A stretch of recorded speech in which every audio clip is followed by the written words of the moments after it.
What started as one hard foul in a WNBA game somehow turned into a fight over coaches, race, player protection, fan loyalty, and the future of the Indiana Fever. And the wildest part is that the controversial play itself may not even be the biggest story anymore. Because after Sophie Carrington was ejected for a flagrant 2 against Sophie Cunningham, Fever coach Stephanie White said something that immediately divided the fan base. She agreed with the officials. She agreed that the foul deserved the flagrant 2, but she also said she didn't believe Carrington intentionally went for Cunningham's neck. That distinction might sound simple. It wasn't. Within days, White was being criticized by fans, publicly attacked by an Indiana political figure, and booed by supporters inside her own arena. Then, instead of quietly letting the controversy disappear, White walked into her next press conference and delivered one of the most heated defenses of her tenure. And when she finished, the entire conversation changed again.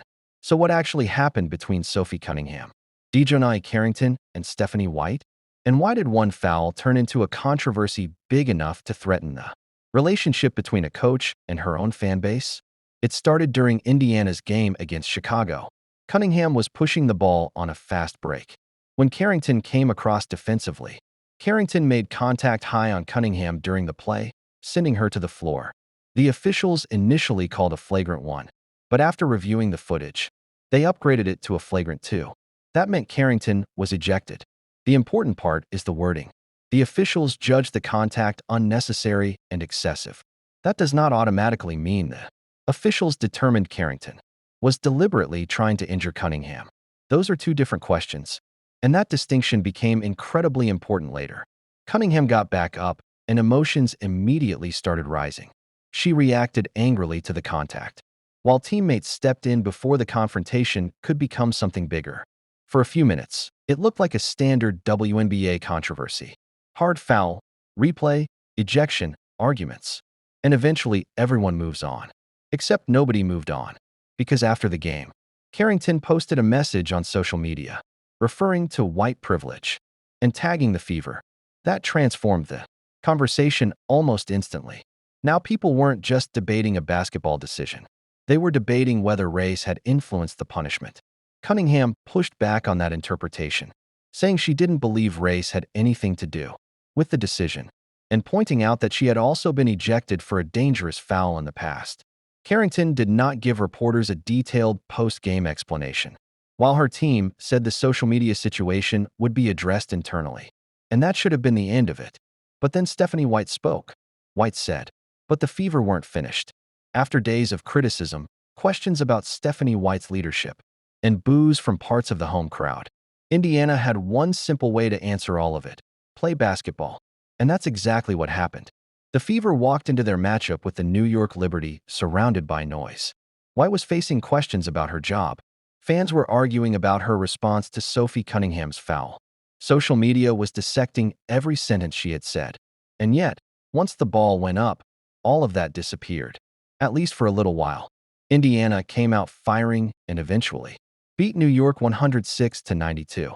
That result matters because it completely changes the context of the controversy. The Fever weren't playing like a team that had fallen apart internally. They weren't visibly turning against their coach. They were playing with energy, confidence, and, according to Cunningham, something they had been missing during all the outside noise, joy. And then came the interviews.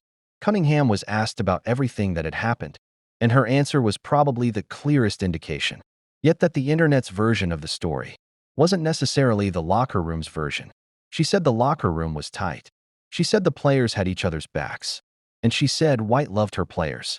That's important because Cunningham was the person at the center of the original controversy. If anybody had a reason to feel abandoned by White, it would have been her. But Cunningham wasn't saying that. She was saying the opposite. She explained that White hadn't seen the full clip when she initially spoke to reporters, and she didn't treat White's comments as some kind of betrayal. In fact, Cunningham still acknowledged Carrington's ability as a player. That's a much more complicated position than the internet wanted, because you can believe a foul was dangerous and still believe the player who committed it is talented. You can be angry about what happened and still understand why someone who previously coached that player might recognize their competitive ability. And you can disagree with your coach without believing the relationship is broken. That's exactly what Cunningham was saying. The outside noise was the problem. The locker room wasn't. Then Caitlin Clark spoke, and her comments added another layer to the story. Clark acknowledged that White is human. That sounds obvious, but in professional sports, it's easy to forget. Coaches get treated like machines. They're expected to absorb criticism, answer every question perfectly, never lose their temper, never say the wrong thing, and somehow keep everyone happy at the same time. Clark said she'd experienced that kind of pressure herself. She explained that even someone with thick skin can eventually feel the weight of constant criticism. And then she revealed something that made the entire controversy feel even more personal. Clark said she told White B.